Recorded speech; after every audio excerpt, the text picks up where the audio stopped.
Welcome,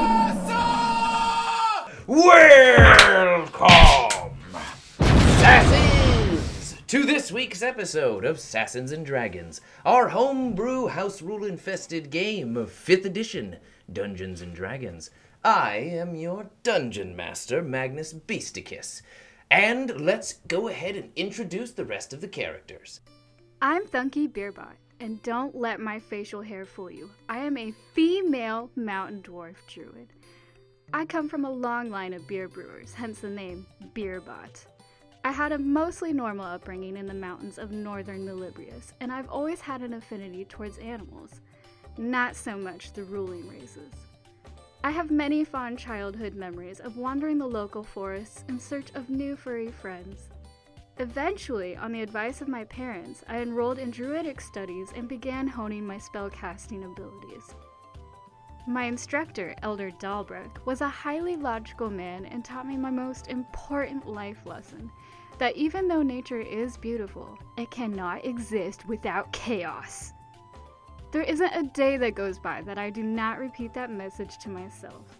I understand that not all beasts can be tamed, and sometimes I will have to battle one. I don't like to admit it, but this happens more often with my new family, Oren's Obliterate. But I will stop at nothing to ensure their safety, and I may cause some chaos in the process.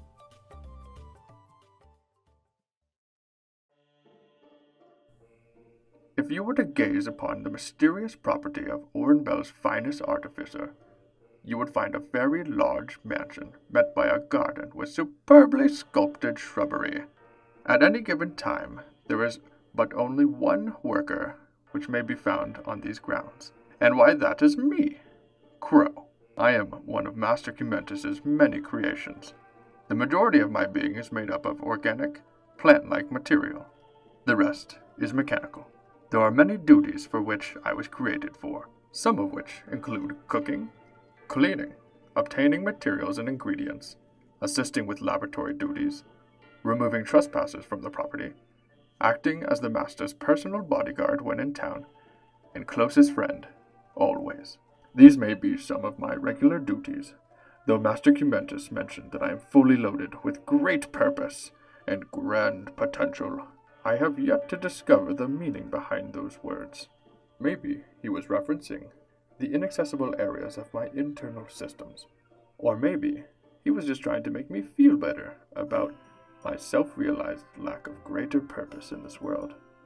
Or maybe it is a metaphor for the many journeys he planned for us. Either way, I seek to discover the true potential of my being. Hello, I am Varkir Invictari. I am an Aasimar of the clan Invictari at Barathor's Reach. To explain more about myself, I must first explain the world we live in, full of angels and monsters that toy with mortal lives like cheap coins. I sought out to rid us of the need to constantly appease these beings of considerable power. Even if all the world is my enemy, they will thank me when the work is done. For I believe in the strength of my fellow mortal. We have turned the tides of battle with nothing but one act that has spiraled out to a glory that is yet to be rivaled in this day and age. Kalinor, my right hand, my sword and shield. Altero, my left, my bow. All the others were dear to me, just as my mother and father. The angel that speaks to me in my dreams warns me of the dangers of what I do. But I know my path is virtuous, though I cannot do the same for the company I now find myself with. They may represent the truest of dangers, or the brightest of futures. Time will tell. My name is Herchek Bane. I am from the clan the Frenzied Bear, whose home is at the northeastern part of the Shattered Peaks. Growing up, I was split between two tribes, fighting over the land we both tried to call our own. My tribe's battle mentality was of pure carnage during warring, praising an unknown entity that I personally detested. My father, Urkhelm Bane, was fourth in line to be chieftain, known in the tribe to be a fierce warrior on the battlefield, and to have saved many lives in combat over the ages. He has but one mighty secret, which is where I come in. Born from a forbidden love with a mighty warrior woman from the clan the Roaring Tempest, my tribe's rivals. My mother, Rakir Stormwill, the Roaring Tempest. She was a brutal warrior on the battlefield and a kind priestess to those in need.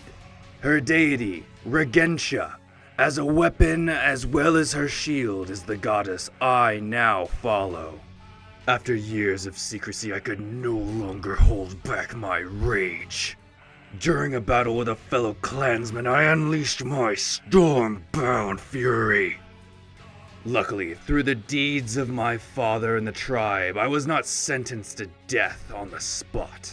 I was, though, cast out from my clan, exiled, never to return or show my face around them. My title in the clan removed from me. One day I will return to my homeland and take over my clan to show them that there can be peace amongst all tribes. Unity is what I seek for the Goliath race, and I will achieve that goal, even if it takes my life. When last we left our heroes of Oren's Obliterate, they had successfully infiltrated one of the 3 camps, the Denebron camps located inside of the floating forest. Crow, Carnagal, and Thunky had separated from the rest of the group, hopped off of Nalhollis's Eye, the ship captained by Quenzel, and taken the ground route to survey, recon, and invade the bottom level of the first camp. They had successfully gotten a lay of the land, and Spectromir had almost prematurely blown on the brood flute, calling in a swarm of Unagoth, sending the camp into alert and making Crow and Thunky have to initiate their plans. They had taken out one of their captains, successfully not killing him. Crow had found that there was a bit of a softy in the Denebron ranks that was feeding the slaves, and he knocked him out, threw him over his shoulder, and as soon as that happened, a giant bug-like Cthulhu creature had come into the camp and snapped one of the enormous trees that comprise the 3 that sort of make up this camp's operation. We pick up now. In the meantime, with Herchek, Varkir, Quenzel, and Spectromir on Nalhollis's Eye, ascending away from the ground team. Spectromir is now blowing into the brood flute. You hear the screaming of the Unagoth swirling around. You see the shadows sort of appearing and streaking across inside of the, or around the fog that you guys are ascending through. And you see their shapes shift downward in the location of the bottom level of the base. These trees are about 300 feet high, and you guys are quickly ascending to the top. Quenzel even goes, "Oh, they're alerted. I might be able to buy us some time, a few seconds for you to get the lay of the land, but they're going to be wary when we get up there." And again, this is the fog is sort of just like passing by the ship as you guys are arcing upwards, and you sort of have to like grab some of the ropes or get your gain your bearings to stable yourself as you're going into the sky. What, Paracheck? Nothing. Crow's messaging me.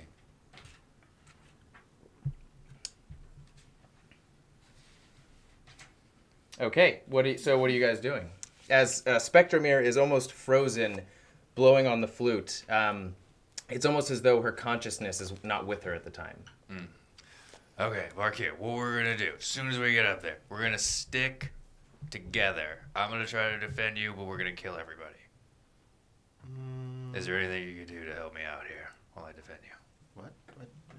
You don't really need to defend me, really. I mean... I know you got your ray of sickness. I don't need to be sick. You can fight people, I don't want to be sick. sick. Fight people. I mean, as long as we're... I don't know. Well, let's face it. I'm going to be killing way more people than you. So. I'm going to probably... So wait, hold on.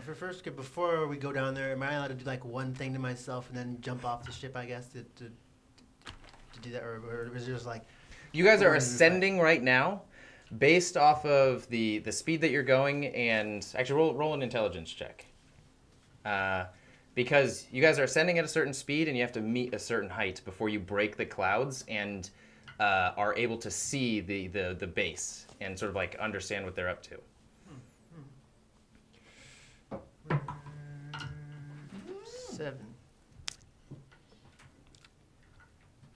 7. No, you have no idea. The boss. I didn't ask if I knew. I don't care about what the situation is up there. I just No, I know. I'm saying you don't know how long it will take to get up there, but you imagine you have time to do something. Like you're not there yet, so you still have a few seconds to like do whatever you need to do. I just want to know if we were allowed to, or if it was like, no, it's too late. We can't do anything. No, yeah, of course. You guys are ascending right now. And you start to hear sort of like shouts at the top, muffled through the fog at this moment, but you hear activity up there. Does it sound like a lot of people? Can I do a perception check? Yeah. Sweet. 11. Wait. Hold on. They could be higher. It is 14. More than 2, less than 20. Hot damn. That's pathetic. I was hoping for at least 70. You guys are about to break up into the clouds. What are you casting on yourself right here? When I see the top and like, where is it? I want to use my feature, I guess. Let's see, my class feature. I also would like to use my class feature. Not class feature. I mean racial feature. I guess it is. It is necrotic shroud. That's your racial feature Yeah. for an Aasimar? Yeah, I'm fallen. Oh yeah, you're fallen. So Okay, it's okay. like this lasts for 1 minute, or I can add it as a bonus action. So it says you can transform, causing all creatures within 10 feet of you to make a charisma saving throw. Be frightened of you until the end of your next turn. This lasts for 1 minute or until the end, until the end as a bonus. Once on your turn, you can cause one attack to deal an extra 11 points of necrotic damage to each target, to one target. Okay, so this is you're not activating it to get the radius like the AOE effect. You're activating it to get the extra damage. Yeah, that's why like when I see it, I'm just gonna when we're jumping off like cast it. So I land and it's like oh. Okay, so this is your preparatory attack. Yeah. Herchek, are you doing anything to prep? Pulling out Starlight Conqueror. Okay. As soon as we break, and then if you just throw us all off, as you grab the handle of it, you feel this like pleasing vibration on the handle. It's been a week, but no. It has not been a week. Just leave. But thinking about that in your head, you're still filled with a little bit of optimism. Like, has it been a week? Oh shit, I can't count, but I don't think so. So. I can count. 7, 2, 1. I don't know what to describe what I want to kind of. So like as I land, I want to jump to the closest person. And as I land, I want to like fear in 10-foot. Okay, I got it. Yeah. Okay. And Quenzel, he's like, we're almost there, and I should have mentioned this before. And he sort of like, he actually takes his hands off of the steering wheel, and it starts to sort of like shift back and forth a little bit. And he like digs down, and you see him like rummaging through something. And he goes, I got it! And he like presses this button, and the front of the Nohallis's eye, sort of like the wood flaps separate, and a ballista sort of, and the sort of bow aspect of it separates from the main form to form the bow of it. Oh, like Quenzel, when did you install that? you have. I am going to cast light, a cantrip light. If you see that, fire it. I can't use it. I need to glide this baby. I can hide. I can keep the ship low if you want. Then why'd you pull it out? Is Spectromere staying on the If boat with could- you? She looks preoccupied. Have you ever used that brood flute? No. It takes all of your concentration to be able to be inside of the mind of multiple You Runagons. can take 4 seconds to run from the bow to the ballista. See the light. Just fire. Don't have to roll be a persuasion accurate. check. Can I intimidate him? You're trying to intimidate. Okay, yeah, roll an intimidation check, but it's Natural 17 This comes plus at the 8. cost of potentially friendship points. Oh no, not Quenzel, my favorite friend. Natural 17 plus 8. I'll try my One best. thing I'm asking you. This is you ask us of this. I'm asking I you will have that. to keep the ship steady, but I will do what you say. Please. It's putting the ship in danger. And that is a very aggressive please, like I'm twitching at the eye already. Okay. He just nods at you, and his eyes are sort of like glistening a little bit. And he goes, "It's been a while since I've been so reckless, but you're making me feel young again." This is taking up time, I guess, but like, real quick, I just want to it's gonna waste the spell, but I want to just go up to him. I'm not gonna hold the spell on him. I'm just gonna pat him on the back and, like, I believe you can do it, Quenzel. I believe in you. I'm gonna bless him real quickly so he feels a little bit better. But then the blessing's gonna immediately just like fade away pretty much because I'm not gonna concentrate on it. Okay. Okay. So he feels better at the time, so he'll have like a yes or a no. Be like, You couldn't have blessed me. No, it's a concentration spell. I can't do anything while you're blessed. I think you have to just stand there. All right. It only You lasts need to a watch minute. more on Bless. So the fog begins to disappear off of the front, and the sky starts to illuminate itself, or starts to reveal itself out of the clouds as the tip of the ship pierces the clouds and comes up. And the trees are much closer than you anticipated. The first thing you see is this giant bat snout just staying still. And as you emerge from the clouds, you see that there's a dead Unagoth just pinned to the side of the tree, towards the top. As you careen around, Do we see the bases? you are just a few feet under the tips of the trees right now, or the tops of the trees, and you can see the fingers sticking out. You guys are like skirting under the arcing fingers outward. And now I can reveal. We already saw it. Yeah, obvi. You emerge into the zone of light, the guiding lights, and you hear the activity of the soldiers running around, but you don't have a view of them just yet. You guys are under here. Yeah, perfect.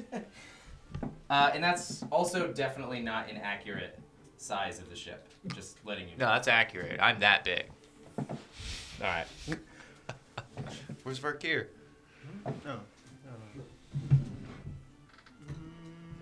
Okay, so what are you guys doing? You guys are skirting around. You hear the shuffling of soldiers.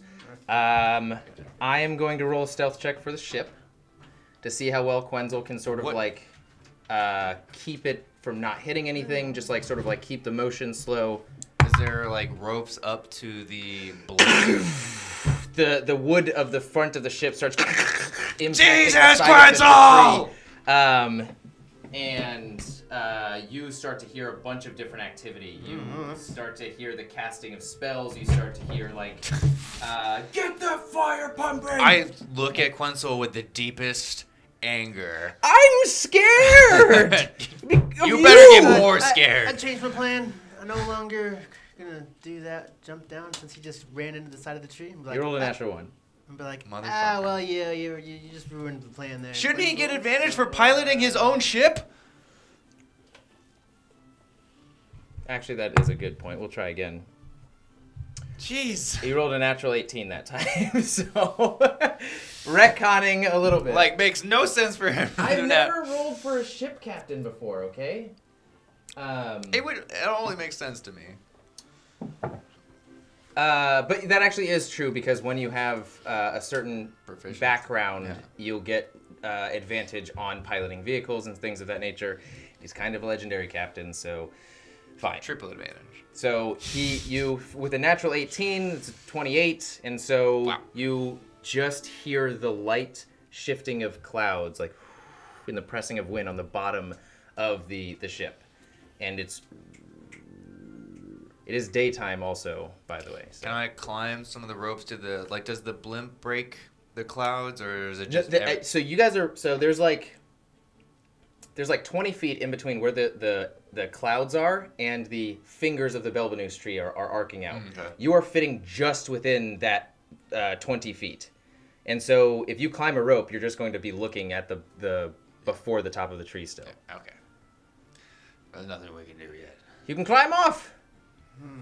There's nobody. Do I see anybody around on these like platforms? I guess. Like, I mean, are we super high above it? Or You like, can't are we, see like, at the up level? because of the blimp. Oh, so we're like below it a little bit. Yeah, we need to jump off onto the tree, climb up. Okay, then I guess yeah. Well, I mean. All right. Keep And I us was steady, like, Quenzel. Keep us steady. Remember, Quetzal, the light you fire. Oh, he's not going to be above us, so I guess he's going to be. Well. Are you going to go above us, Quenzel, or are you going to stay here? Are you going to stay down below the tree? I'd like to stay below the tree. The ballista's kind of useless if you stay below the tree. Yeah, what was the point of the ballista? All right, I'm going to go a decent distance out. That is what I would recommend. Yes, If well, there is danger to Nahalis's eye, don't be afraid to just disappear. We'll figure it out. You got me, Quetzal? Yes. All right, get off. We don't have much time. Right, I'm looking at Varkir, like, let's do it. And I just start sprinting towards the tree, and I'm gonna like jump off onto the tree. I'm like, Okay, roll an athletics check. sweet. Sparky, are you following? I am going to. So. I guess no, I can't climb up to the blimp part of the ship. So I'm just gonna. I guess I'm gonna try and jump it, even though I'm not very proficient. in 16. jumping. Is that good enough? 16's enough. Like, you grab one of the pieces of bark and it sort of like rips off, and you catch yourself with the other hand, sort of dig both of your feet and slide down a few feet and continue to climb up. It's like it was kind of a scare, but it was like it wouldn't have scared her check. It was just, you know. All right, what are you doing? This is.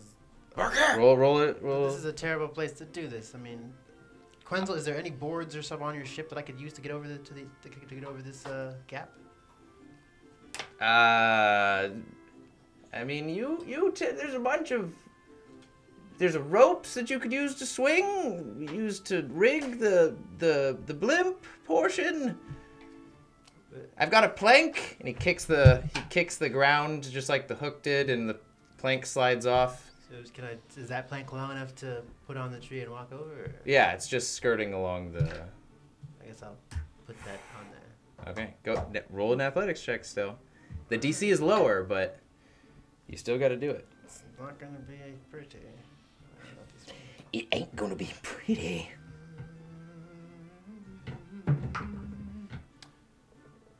16. Yeah, also good enough. Just sort of like hop on. Since you took your time a little bit, her check is right here climbing up. You are right here climbing up. How far away is that in? You guys have to just climb about 10 feet, so you can clear it in one move. And right now, roll Like initiative.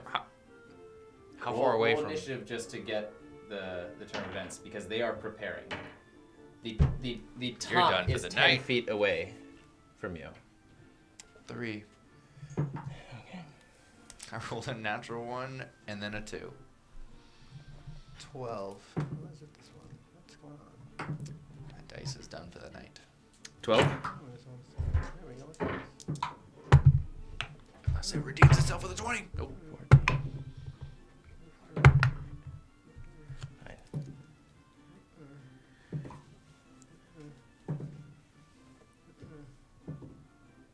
Dang, wow. This one's not doing too well right now. There we go. Nice, I got it. Nope.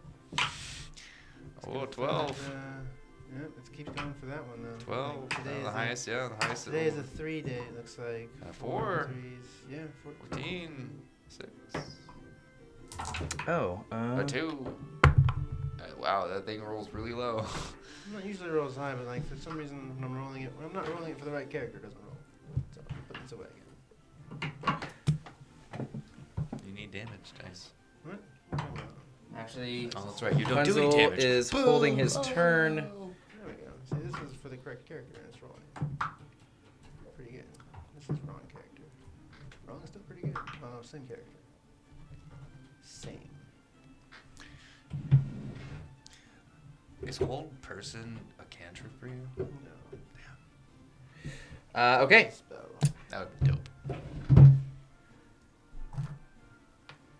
Yeah, you hear, prep those flames, and you hear, and like as you continue to hear below you the screaming of the Unagoth, you hear voices from high up yell, they could be anywhere, they can come out of, we should be protected, but they've been ballsy before.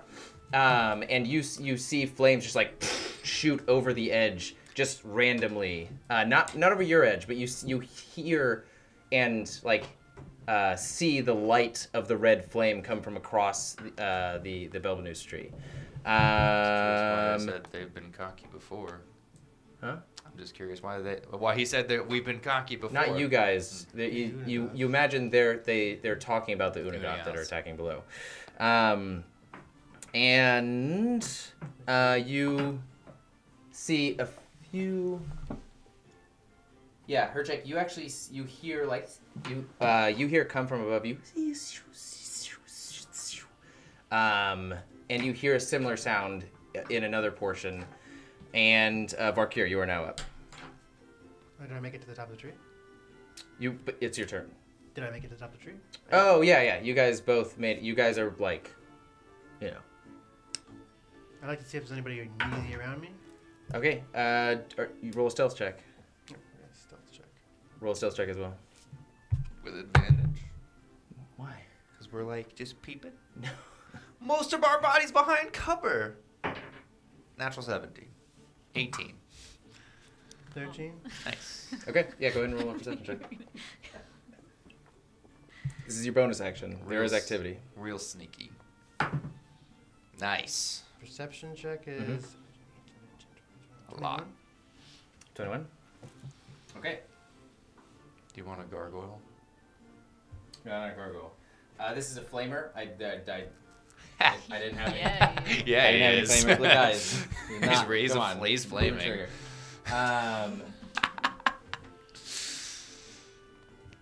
You see 3 Flamers? One flamer on each top of the Belbenus tree. What catches your attention immediately is this like copper and chrome tubing coming from each finger of the Belbenus tree. It's almost as though the fingers that produce the helium sac and made them float into the air is being covered, and it's like sucking, sifting, and it's all being pressed forward into this copper dome in the center. That is now about funneling life, so yes. and these are pretty massive machines and you hear like machinery running as well inside of these domes, and sort of like the pulling of air and like the inner workings of things being mashed together and shifted around. And there's one copper clad, like heavily armored flamer on each. Now I don't even want to say that word. But you see like tanks on their back. You see the tube leading from the tank to like some large sort of like flame spewing device in their hand, and they're also wreathed in this sort of like flame ethereal energy. It's not necessarily flames, but it's almost as though they have like a luminescent shell of red around them. And looking up and around towards the sky, you follow across the way. You look and see chains leading up into the air, where there is like a large Belbenus sac holding a basket of the familiar pair that you've run into before, Archer, Mage. Archer's just looking down. The Mage is focusing all of his energy on the Archer, on the Archer's arrows, and you can see this sort of like one is like deciding what magic to use as the tip of the arrow changes from blue to red to white, and Do I know how far they are from me? With the 21, I would say yes, you do. They're suspended in the air about 30 feet. Okay. That's just on this There's platform? like no, there's... Oh, crikey. I left the other models somewhere else. let's do. Jesus. Oh, guys, we also have Quenzel. That's too epic to be Quenzel. No, it's definitely Quenzel. Needs to be like hung over, like hunched over more. A bandage over one His hand. his head's cocked to this. His hair is all like fucked up. That's Quenzel. You meanie. He has a weird look on his face. He's like, Yeah, I pictured him to be like Shmi from Peter Pan cartoon. Like a very old, But, crazy like, looking bird Aarakocra. Not that thing. So I get if it's my turn first, You did use your bonus action to do that. So my action's going to be Put these on the other green portion. And there are these like rickety bridges leading from one tip of the top of the Belbanus tree to the other tip. So Top. I am going to, before they can do anything, I want to look up to. Oh! Wait there. I'm sorry. I need to do the action cam. Better late than never. And Magnus, you said these, the mage and archer on these like platforms are being held up by like blimps. Yes. Okay. Okay, sorry, SASAns. Some of that footage got deleted because I realized I wasn't recording with the action cam over here. So I'm going to run through it really quickly once more. No, not. Never. All right. Gotta bring your mic over. I do. I have to follow me, microphone.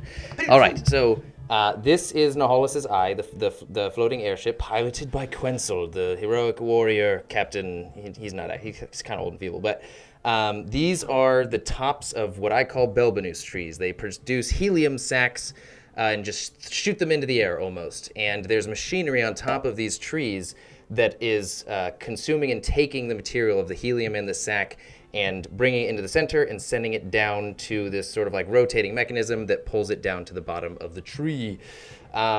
This represents a mage and an archer suspended about 30 feet in the air by a hot air balloon type mechanism with an orb of light at the bottom that is sort of illuminating the entire area and also preventing sort of like the Unagoth, the giant bat creatures, from entering inside.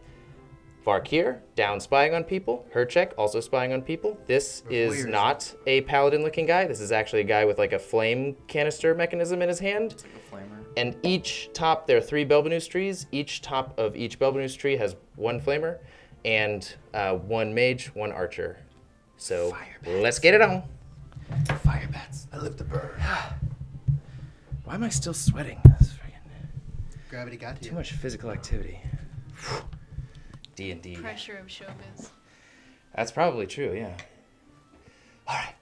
So I guess I'm going to, as I get up, I'm going to point my hand, hold my hand out at the flamer guy, and I'm going to cast Hold Person on him. So like, I guess my hand will glow with like necrotic energy, and then his body will be surrounded by necrotic energy as well. Since I'm a cleric of death, he's just gonna freeze in place. You're holding person? Yeah, Hold Person on him. Okay. What's your DC? 16. Just make it. No. No. Is you? Sorry, you. He sees you, and almost like I'm gonna change the spell just a little bit for this instance. A bout of flame releases out of the tip of it from the mechanism that he's holding, and it slowly rolls out and freezes in place about 5 feet from your position. You imagine they are like ready and prepared for you, and he freezes into place.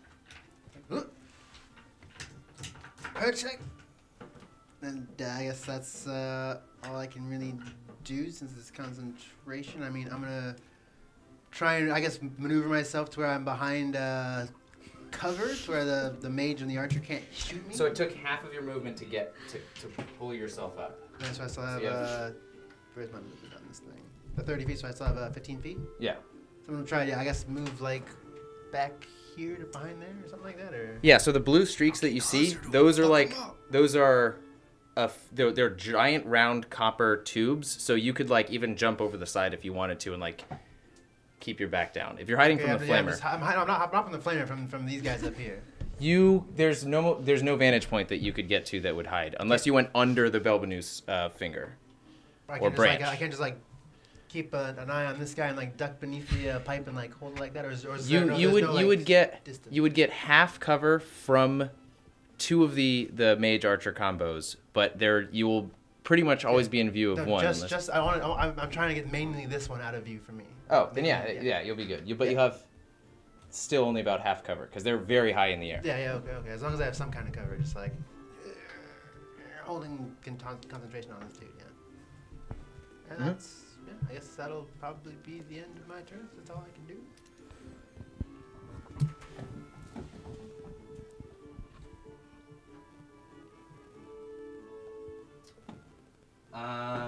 One of the flamer on the left side is going to hiding there. The flamer on the left Belbanus tree is going to, let's see how far it is.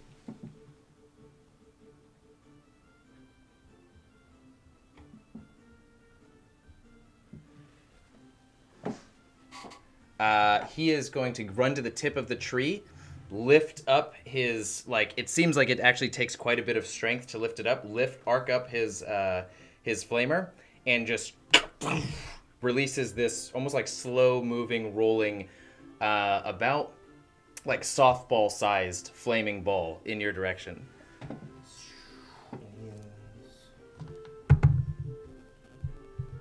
And it goes coming right towards you, and it just seems like it's going to make impact, and it rolls right behind you and down into the into the fog. Can I check and see if Nohalis' eye is still behind me, or if it's gone?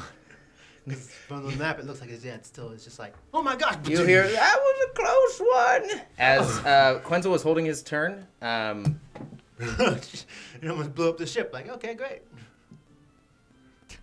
Quenzel's holding his turn, and he's going to go out. And he's going to say, I'll get him for you! All right, Quenzel, I guess you can go ahead and be careful. You see the streak of light from the tip of the ballista, and it clashes against the ethereal red energy around him, and there's an explosion of fire, and the red energy is now gone, but the ballista is not there. It's almost like it incinerated. And the guy just turns he takes a step back and turns his flamer towards Quenzel. Crap. We're being attacked by something other than Unagoth! The mage is going to go. Actually, yeah, we'll do that. Hold on, sorry. One of the mages is going to...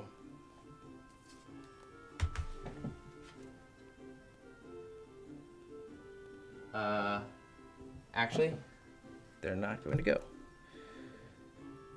And...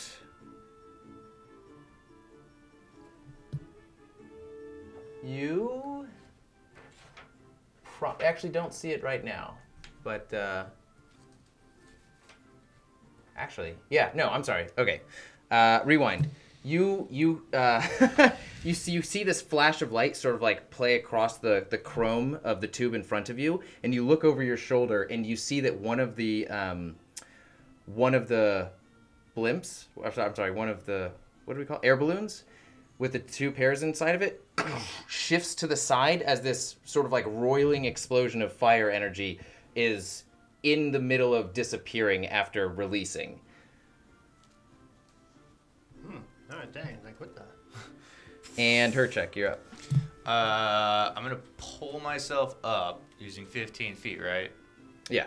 Okay, so I still have... No, using half your movement, so like 20 feet. Yeah. Jesus. Okay. I'm going to pull out the Red Tempest real quick. I'm going to fire a lightning bolt at the hot air balloon that they are in. Roll wisdom saving throw. So when you shift your arm into view and aim the Red Tempest at the natural 19. Natural 19. Nice. confidence fills you as you release the electric energy, and you see this like almost invisible breaking of glass as these like ethereal glass pieces fall from the sky and dissipate as your electrical energy presses through and impacts the. What are you aiming for specifically? Just the hot air balloon, the Belbanus sack. Okay, go ahead and roll damage.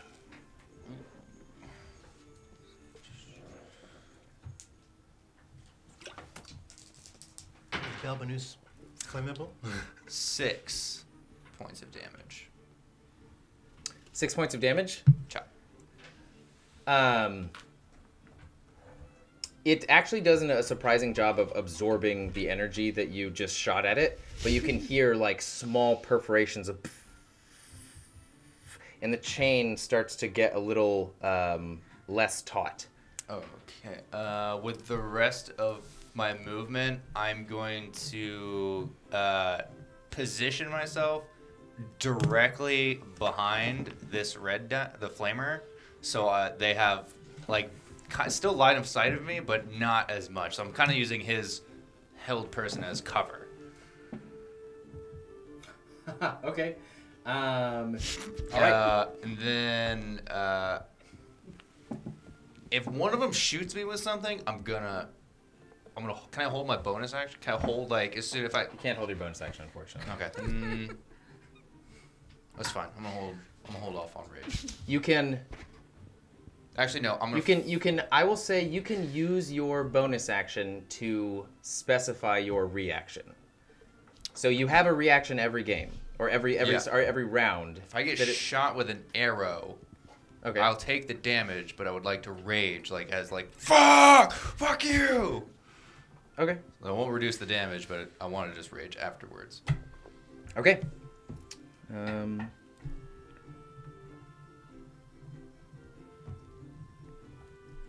we get some combat music? This is combat music. This is not good combat music. There's maybe 10 seconds of actual combat music in there. Fine.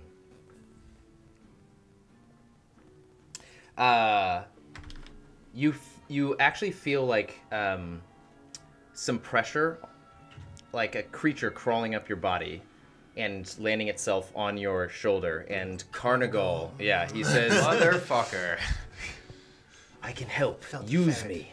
Tell me what you wish." And he says, "Kill him. Squash his body." Yes. Typically, I don't approve of such methods, but the one that just shot at you with the flames, his sister was taken advantage of by Orenbelle soldiers long ago, and he still holds a hell of a grudge. It sends him into a fit. If you bring it up. The one who just shot at us. The one who just shot at you, yeah. Why would we bring that up? You fucking murder us. Well, I guess you could tell that to Quenzel, maybe. I don't know what that good that will do me right here, right now. But what I need you to do, perhaps, is I wouldn't remind him of it now, but would you be able to perhaps go to one of the mage archer combos and say, untie their Belbanus sack? I'll see what I can do. Squeak, squeak, squeak. No, he stays on his shoulder. Oh. You see an army of ferrets as a tidal wave. Okay, next up. So they are going to fire at you, Carnigal. Not Carnigal, jeez. Fire at you. Good, Carnigal. He's gonna, you already said yours. Var Carnigal. Aiming at you, ferret, like here. Roll a dexterity saving throw as this fire-tipped arrow flies in your direction. It's a fire arrow. Nice. You take the full force of...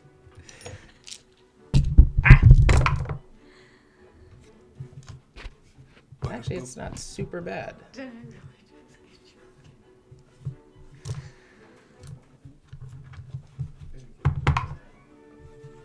take 26 points of fire damage as it impacts. It doesn't actually hit you.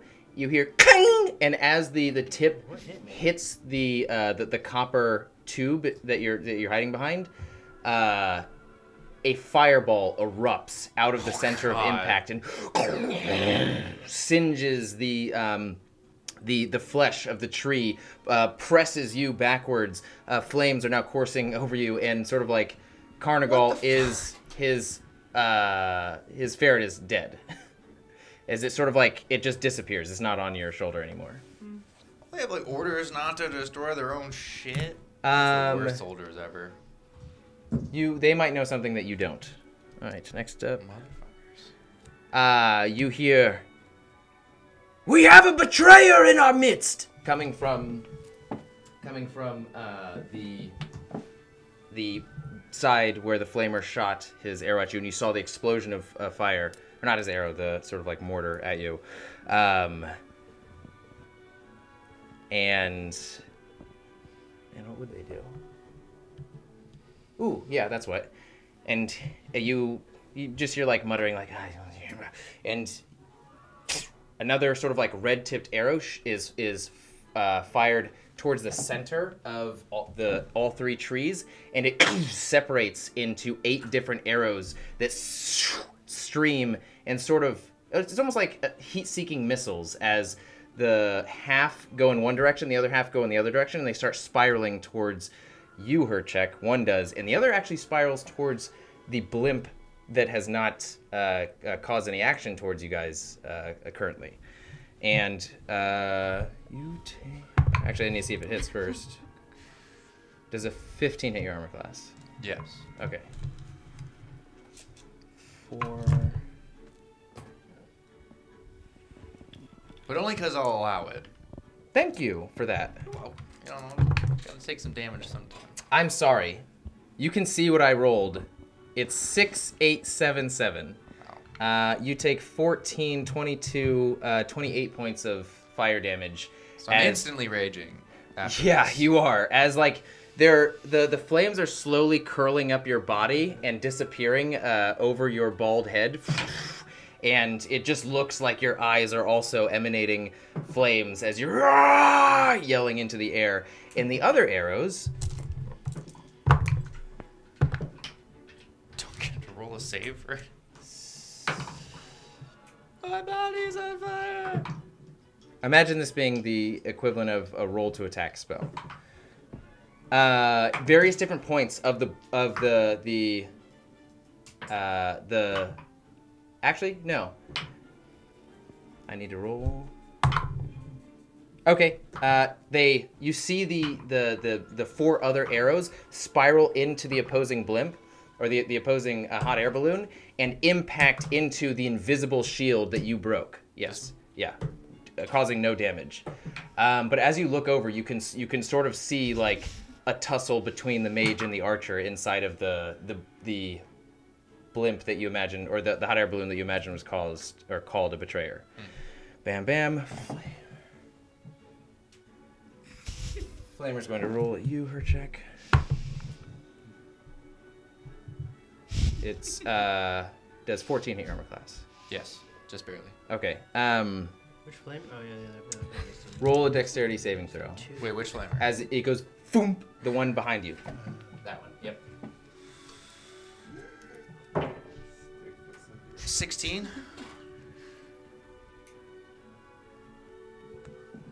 Yeah, you managed to. Do I get to get advantage on this?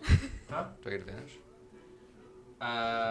No, because you didn't see it. It's coming from behind you. Bastards. But also, the good news is, does hold person stop when they take damage? I don't think so. No. Yeah, so they take the full force of the damage, but you only take half of... Oh, it's not bad. 5, 7, 8, 12 points of fire damage, reduced to 6. Nice.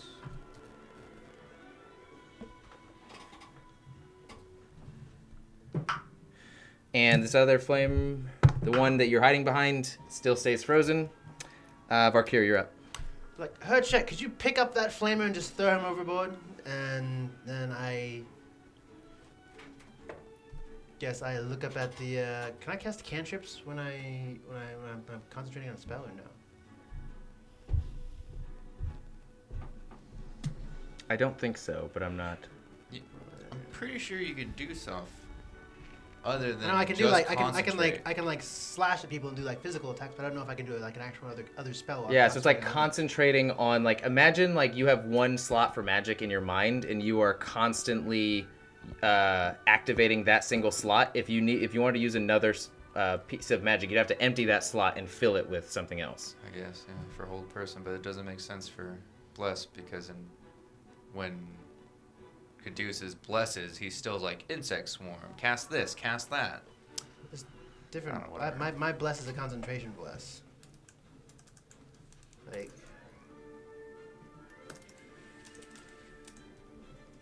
Actually, I think it might say it here.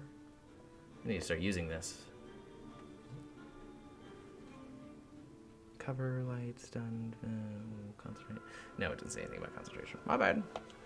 Then I guess I'll just go over to the red flamer guy and take my halberd and slash him. Okay, go for it. As you run towards her jet, you roll at advantage. No. Or actually, no, you. He's considered paralyzed. He's considered paralyzed, incapacitated, can't move or speak. You lose concentration on a spell if you cast another spell that requires concentration. You cannot concentrate on 2 spells. Oh, cool. So you can do a spell if you want. Oh, well, I guess I'll just. Where is it? But it would have been a critical hit. Oh. So where is it? So I guess I'm going to enact. Cool. From D&D side. I'm going to enact inflict wounds. So it's like a necromancy spell. I just attach it to my halberd and I slash. Okay, roll at advantage. You don't automatically hit, but which is weird. It's like, What is my halberd again? how can I miss a statue? Plus 6. Okay. Wait, what are you attacking? The dude in front of me? Yeah. Why? Because all my spells, all my other spells don't have enough like force. They all Do it. They're all like necrotic damage. They don't really do like force damage to like actual objects. So 16, I guess, would be it. Does that hit? 16 hits, yeah. Okay, so that means he takes 3d10 necrotic damage. Wait. Yeah, 3d10. Should have let me just slit his throat. Hmm? So What? 10 of these. Oh, the 3 dude of that tell these. person? Yeah. 5. Handle that real quick. So that's 10. Nice. So 19. 19 points of damage total. 19 points of necrotic Oh, damage. doubled though, right? Oh, so double it is 19 times 2, yeah. 36. 36 necrotic damage, yeah. So, it's 38. No. So, the red shifting energy around him, you see it disappear, and small specks of bright orange light in a perfect grid around his body just appear there. His eyes look bloodshot, that you can see through his sort of like protective gear. They weren't bloodshot before. Let's say roll a, I don't know, an intelligence check. An intelligence check for Yeah. what is this for? I'll tell you. 13. He's probably very rough, and you imagine from the attack. Oh, I'm sorry. This would have already been there. The specks of light. You imagine from the attack when Quenzel fired his. Ah, fuck! It was Quenzel's turn. And I missed it. When Quenzel fired the ballista shell at the flamer, the other flamer on the other side, the flamer took no damage because something was released around him after he was attacked. your hold person is holding his effects is like holding his magical energy at bay as well. And if he dies, or if hold person is released, everything is released from him. What do you mean? He's a suicide bomber. Not though he would intend to be, but Yeah. if the hold person ends, his magical effects on him activate. Remember how I said the flamer, when you shifted hold person? The same thing is happening with this protective detonation. Yeah, so just toss them overboard. So Just letting you know. He'll detonate when the whole person wears off. I have a plan. Sure.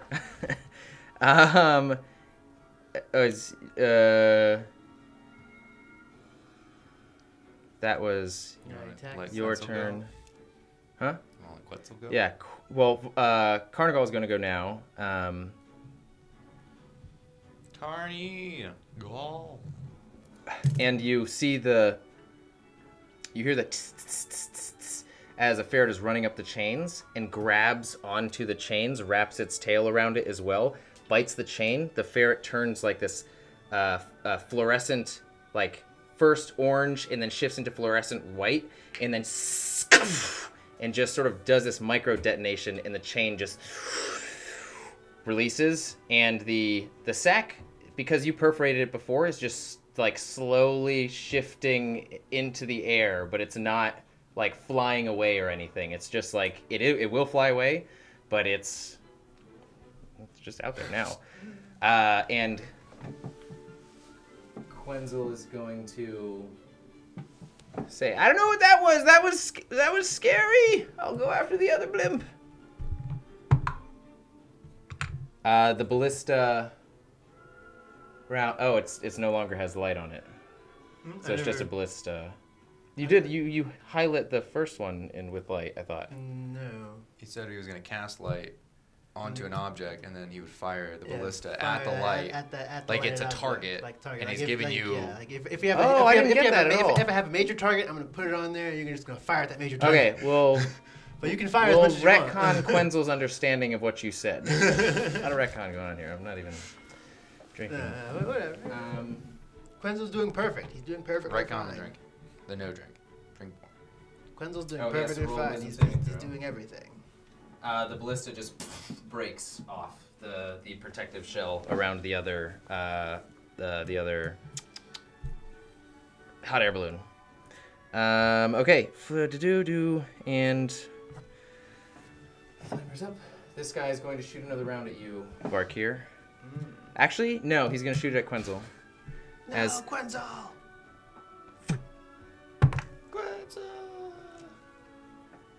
Don't even say that natural happens because it was a natural 20. One of these balls destroys the ballista, sends Quenzel flying, skittering on the ship, and the ship careens now and dips into the fog and is now disappearing down. You don't know what happens to Quenzel, as his body was still laying down as you saw him disappear. Spectrometer's still Spectrometer's still there.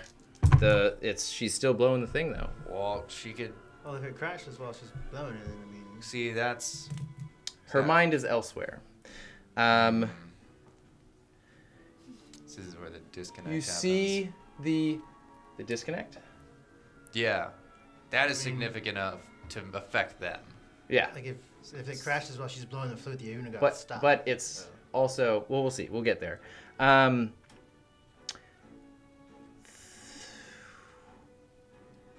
You see the archer on the blimp that has not offended either of you yet.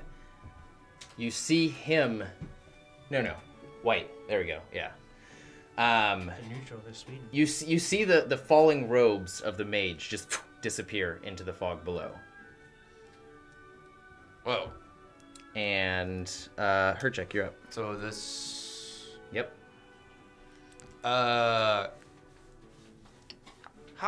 Pick This the guy flame looks rack heavy and throw him over. in front of me. He looks pretty heavy. Yeah. You have strength. Yeah, I do have strength. But you are also angry. You I'm are going to raging. You attempt I'm gonna accomplish both the goal that I need. I'm gonna try to throw him over, but I'm gonna try to throw him at the blimp that's floating away. So either way, he's thrown off, but I'm trying to aim the Blimp is already 30 feet in the air. Her check I'm is gonna not... freaking rope-a-dope him. Come on, let me try. I'm gonna try it. Okay, of course, yeah. Try it. Nothing is Damn impossible it. in her check's mind. Reckless. All right. Yeah, recklessly throw him. Low IQ strength. Yeah. That's what we'll PC call it here. All right. What am I adding to this strength? Strength. Natural 17 plus 5. You successfully throw 20, him 22. about 7 feet into the air. We'll say you bring him to the edge, or close enough. You throw him 7 feet into the air, and he hits the side of the Belbanus finger and falls down into the abyss. Cool, At, cool. at 60 feet, my whole person self would just. It only goes 60 feet, so it would stop. Yeah, there's a lot of like flame explosions that are like on their way to them down there when we get there. So that is my action. I'm going to. So they're 30 feet away. These two right here. So they're like over here. Yeah, they're 30 feet into the air, Oh, so above it's you. Above, They're 30 just feet straight high. up. Yeah. Okay. I'm gonna try to position myself. You said this is like a floating thing, metal copper floating right here. It's not floating. No, it's almost like built into the center So of like the top of the lips. tree. I'm trying to like position myself to get cover from above. No, you'd have to like jump on the other side of the tube and like crouch down. Like right over here. Yeah. Nah, I'm gonna do it. I'm gonna move right there. So Okay. I'm still like I got line of sight of him. I'd rather fuck you. They're 30 feet up, so I don't. Sure. Okay.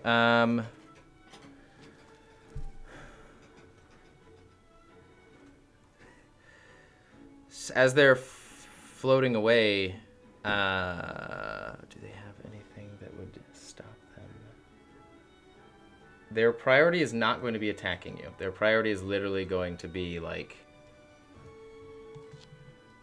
do you see the mage like grab the archer this time and jump out, and they're both going out, and the mage is you see them like slowly falling down as they've jumped out of the blimp and are now just like slowly descending, and the archer is going to fire 2 shots at you, Herchek.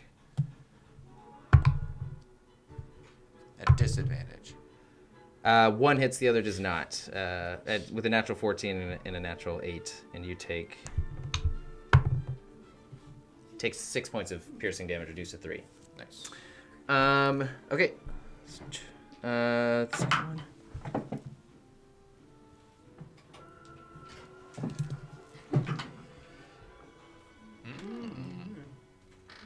This one's been rolling pretty good tonight. It's gonna fire another like Wood one keeps going. magic flame missile arrow. The archer mage duo and the offensive blimp across the way. They're going to fire another arrow. We'll see if it's who it gets. Guy looks like a Star Wars paladin. Kind of, yeah.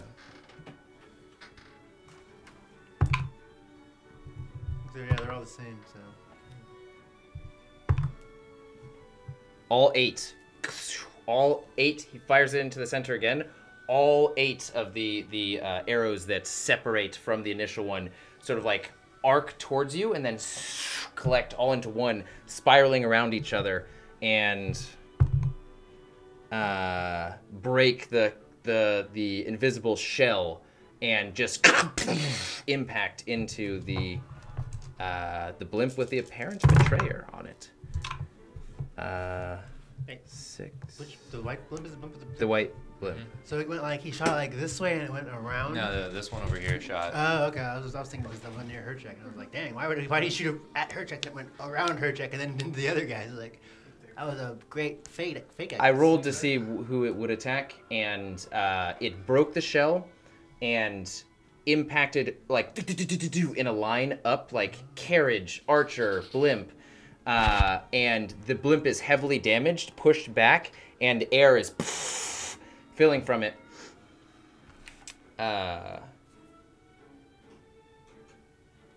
Varkir.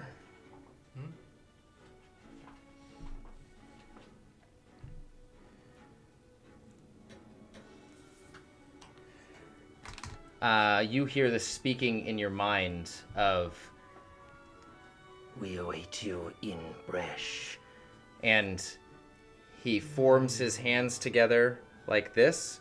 Blackness forms inside of them, and he disappears out. This dude? Yep. I think that was a message I got from him then. And he is gone. Reminder. It was the message I got from the speed guy. Was it? Speedwagon Foundation? No. Smokey Brown didn't give me a message. Smokey!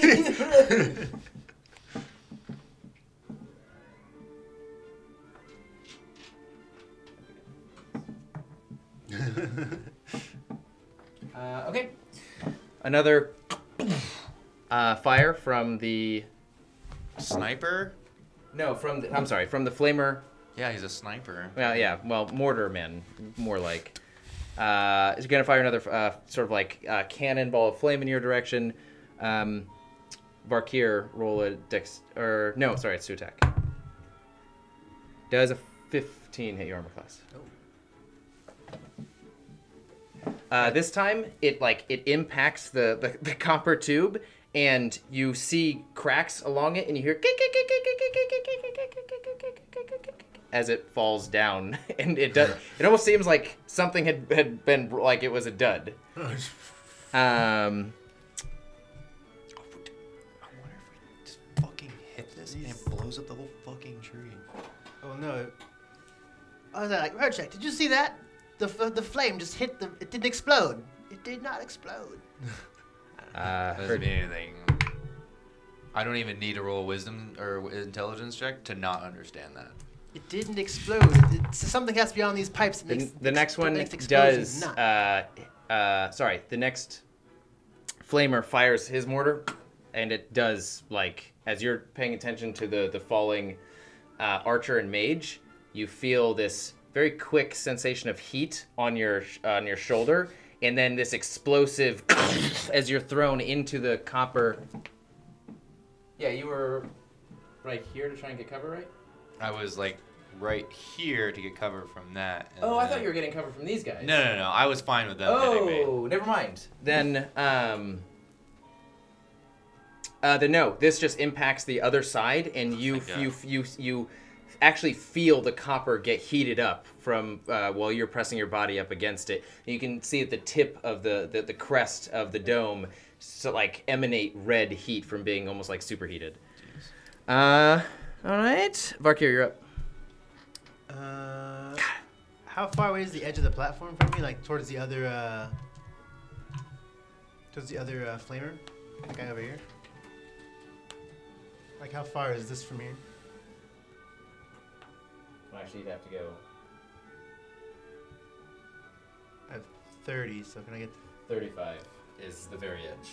So can I get 30 right here? And is that 60 to him? Like from here? Is that Are these 5 or 10, 5? Yeah. 15, 20, 25? Oh. Yeah, it was well within. He said something about 35 minutes. It's been 37 minutes. I don't know. He said something earlier, like, remind me, 35 minutes. Oh. No, that was for the viewers. Oh yeah, so I could cut out me messing with that and it not actually recording. Oh, I get it now. So what I want to do is go to... Wait a minute, that's not the right one. Where is it? So it's 30 feet from him. I would like to try and do... So you're moving here, Remy? Blight, yeah. Blight on him. It's supposed to have 30-foot range. Really quickly, in both of your ears, you hear, "Something very big is on its way here. It is imminent. I see it pressing through the fog." Wait, is Carnigal. this the same Carnigal is thing as messaging you. Wait, haven't we already seen this from the episode before the last Carnigal episode? did not see what it was. Oh, no, he heard it. Sorry, never mind. The Hive Abomination is on its way here now. Which It will direction? be here in a few seconds. Which direction is as it tall coming as the from? tree. Which tree is it going to hit first? Where? That's oddly specific, almost like you have a sense of the future. No, like where is it going? Like where is it going to end up? Like if it's coming towards the What camp, direction like, is it where is it coming going to from? end up? Like It's coming from the southeast. I Oh, don't know, that's it's- you don't have a map. No, roll an intelligence check. Because you would also not have a good idea from where you are. That's a feat to always know where north is. 10. It's west. I defer to you, Carnigal. Roll a I know. d4. I defer to you, Carnigal. I defer Actually, to you. Carnigal knows where it is. So bad. Actually, no, he wouldn't be able to say as much in the 6 seconds. Yeah, roll a d4. If you get a 3, Sure, 3. wow, you know where southeast is. As you said, 3. I saw it moving in the air, and I was like, Yeah. I'll give him this one. Yeah. You're like, oh, it's going to be calculations done. Just slow A motion. 3. Okay, yeah, so you know that it's coming, or it's... The tree that had the betrayer in it, that gave you the message, as well as the single flamer that's still alive. Then I'm going to actually take my turn to destroy this bridge right here. Okay. How are you destroying it?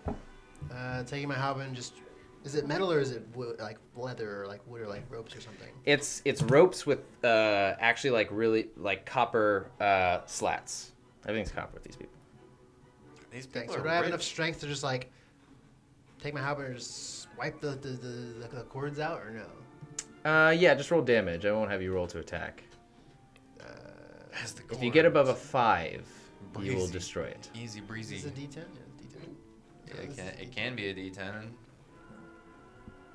Oh, crap. Hey, 5! But it's all the way over there. Do you want to reroll it or? Where? Yeah, it's a 5. What do you plus?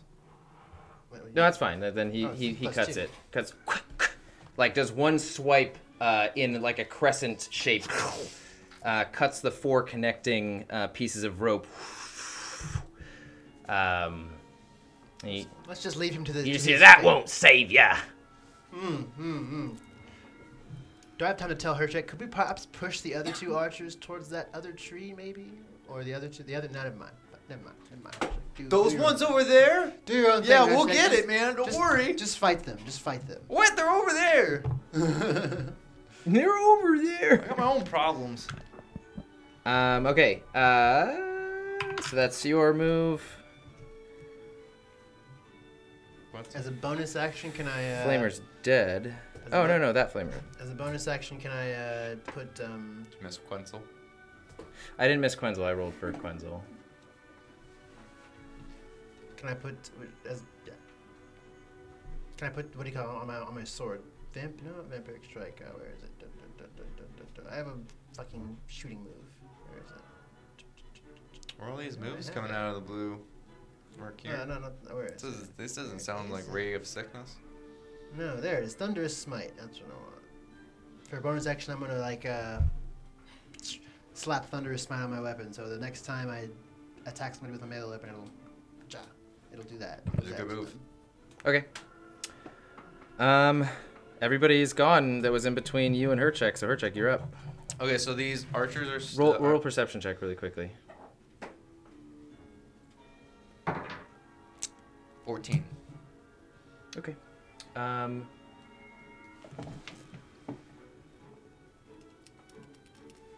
Yeah, you see, like, coming out of the white clouds, you see this faint black smokestack, gray smokestack, just like moving.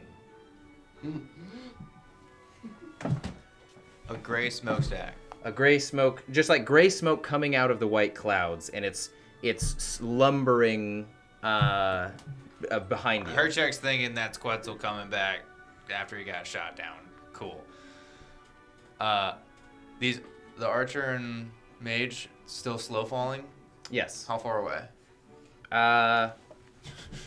You said they're straight up 30 feet, but now they're jumping down, straight down. They're above the clouds, about 10. Were they in like? They're level with you at this point. They're like okay, so they're like right in front of my face, right off in the distance. How far? Yes, they're level with you about 20, 25 feet away from you. Lightning. I was thinking to use one charge of the glove to kind of force push them fucking out of the way, because then they're fucked. But yeah, the lightning works. I'm gonna just lightning strike, lightning like a pillar. I'm gonna try to force them to fuck down off the tree, since they're just slow falling. A downward spike and smash. First, I'm gonna see if feather fall is concentration. Nope, just 1 minute. 17. To attack? Yeah. Yeah, you hit.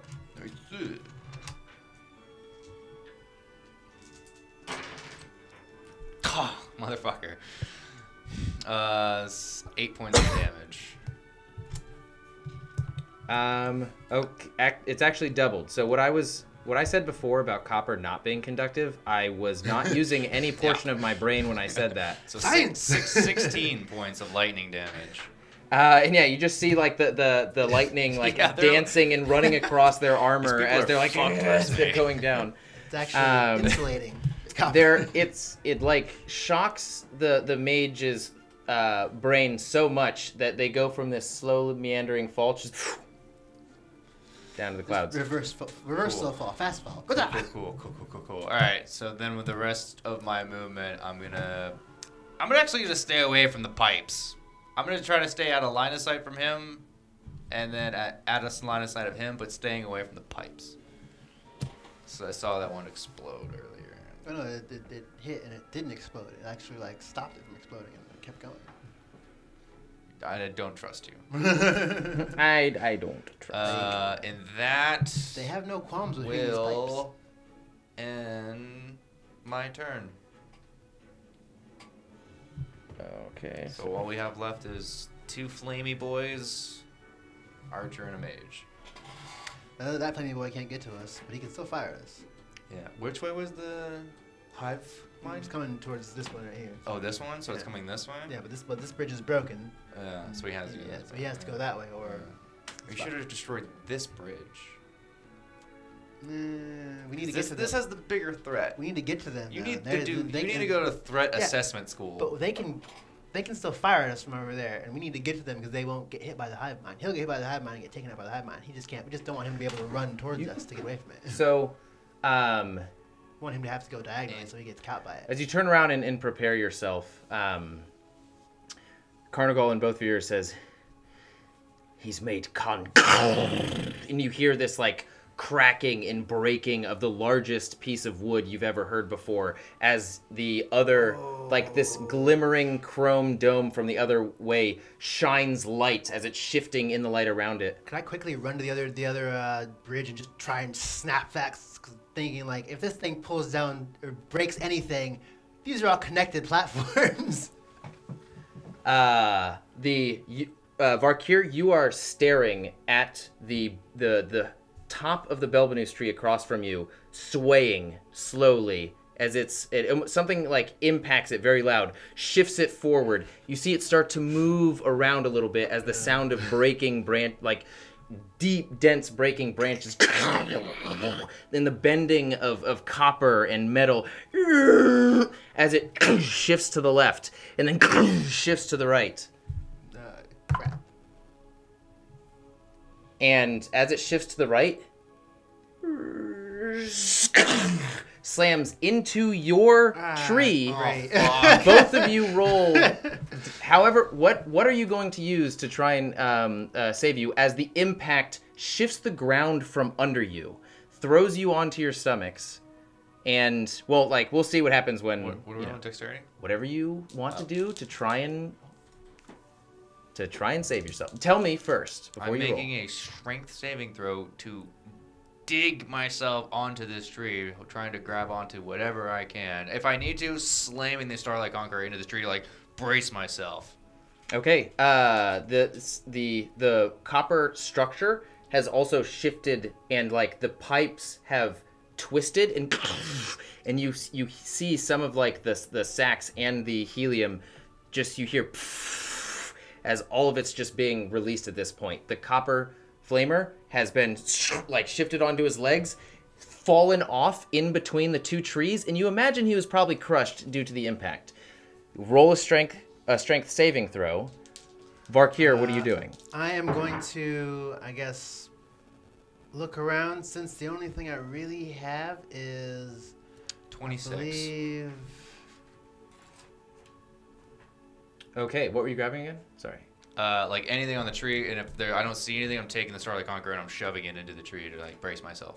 Yeah, as you feel the impact, that's exactly what you do. You just and the Starlight Conqueror slides in almost all the way down to the hilt, but still the amount of force and energy that pushed you backwards slides the Starlight Conqueror about 2 feet in through sharp. the thickness of the wood.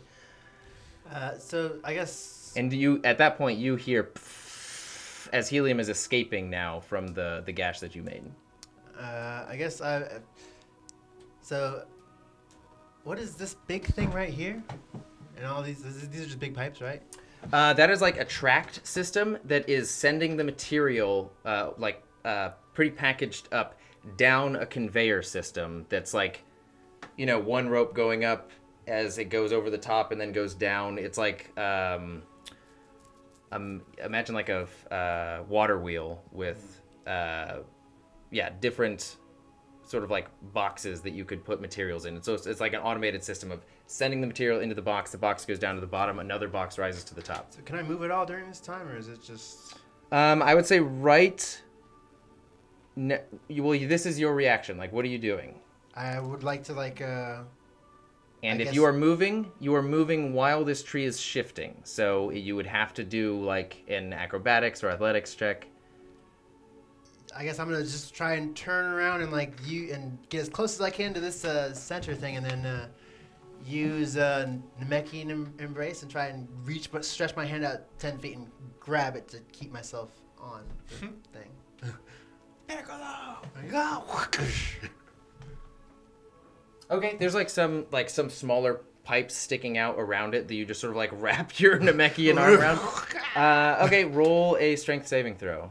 At advantage, I would say, if you're using Namekian's Embrace. Yeah, you can call it Namekian Embrace. It's like Piccolo, all right? He can save Gohan and everybody, but not himself. If Namekians exist in this world, then...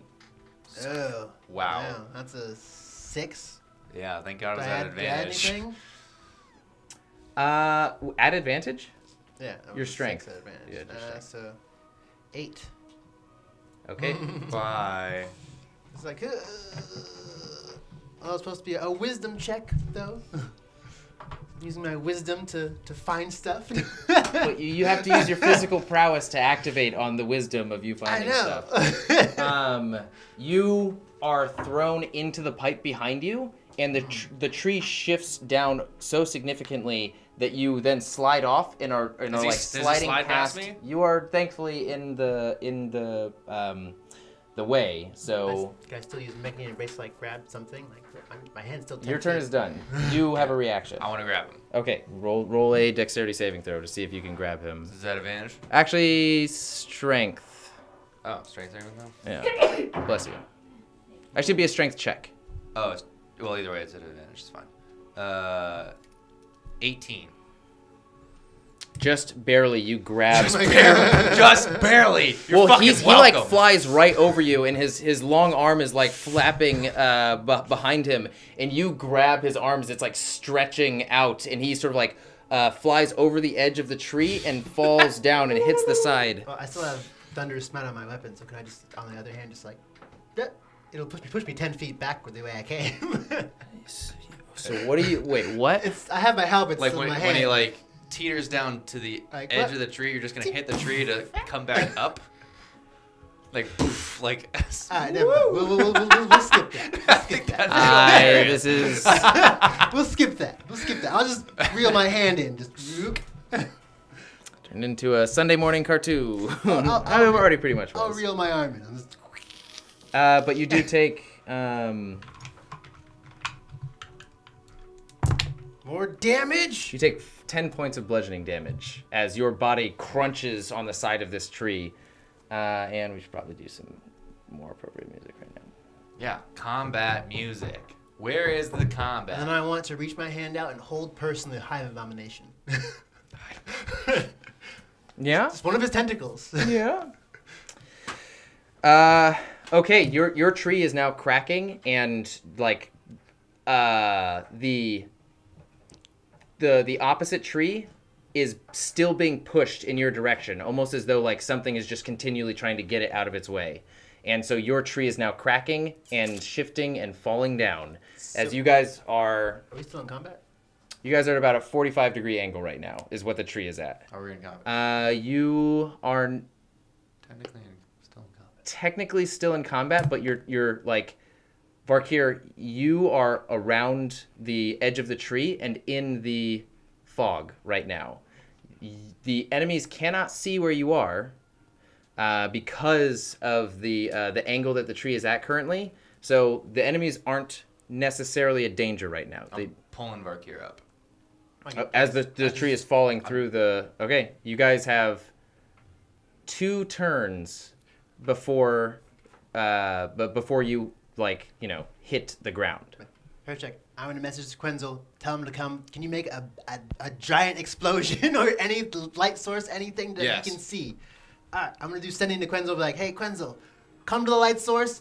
Pick us up, please, if you can see. I think I can see your ship, maybe. I'm on my way whenever the light source comes. Herchek!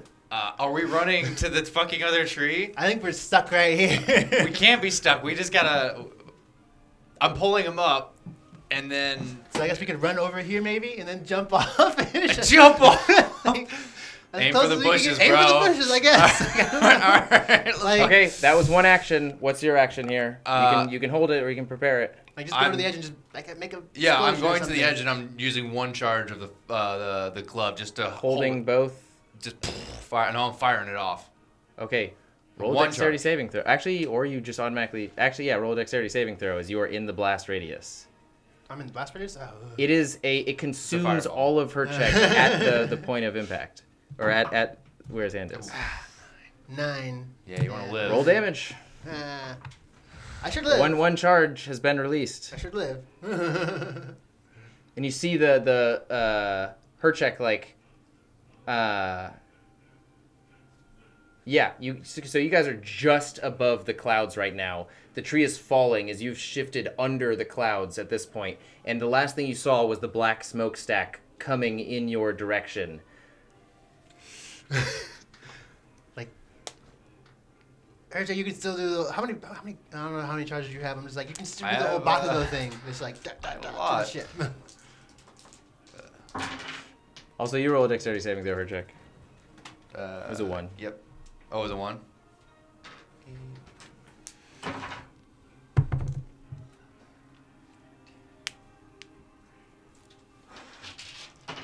I need to re-up. Nothing. Thank you for being good sports, Crow and Thunky. I thought it would have been faster. I fail, but I take 3/4 damage, so that's fine. Okay. What's the full? Yeah, let me bust out the calculator here. More damage? I welcome damage. It brings me one step closer to my god. 31. Wow. Now both of you, as the tree is it's about at 60, 70 degrees at this point. There's no place for you to stand. You have to hold on to something. Yeah, I'm just I'm just moving the Starlight Conqueror and just stab it in. Okay. What are you holding on to? Hold on to me. Oh, not her check. Okay. Roll a strength check at advantage. Saving throw, actually. Oh, saving throw, 17 plus 9. Okay, you're good. Okay, now you guys are in the fog. Who is wearing an Olishan cloak? We both are. Oh yeah, you are. And what was your solution? I think you gave both me. are. You gave, It was you gave me Tim's. Okay, good. All right, okay. Just making sure. Oh, now that comes into effect. But you only have 15 feet of visibility. So roll a perception check. If you fail this, The you passive will perception miss is 14. Quenzel's Nalhallis' eye. Perception check. You better roll good, man. I'm gonna use this one. I have 12. Oh, come on. Perception. Be a good. Nice! Oh, come on, perception. So, Be perception. 17. You are desperately, as the fog is also as the fog is like is shifting up. What You about you, feel the Quenzel? wind passing and crossing your body, and you can see just like the barely visible shifting of the clouds as the indicator of you falling, as the wind is like pressing against your body, and you're like desperately like, where is he? Nothing. You guys are nothing. Ah, crap. Until you hear, "Where are you?" And this Like, oh my shadow comes faster than you've ever seen the Nalhallis' eye move, but like smoke is crossing or is emanating from the deck of it and like consuming most of what Quenzel can see. And he's like, "I think I made it. I don't know." How far is he away from us? He's about to slam into you guys. As soon as he like comes close, I'm taking Varkir and like jumping onto the ship. Like if it crashes in the thing, I'm just trying to. He's going. Okay, at, you he's see parallel. this like smoke filled like I don't know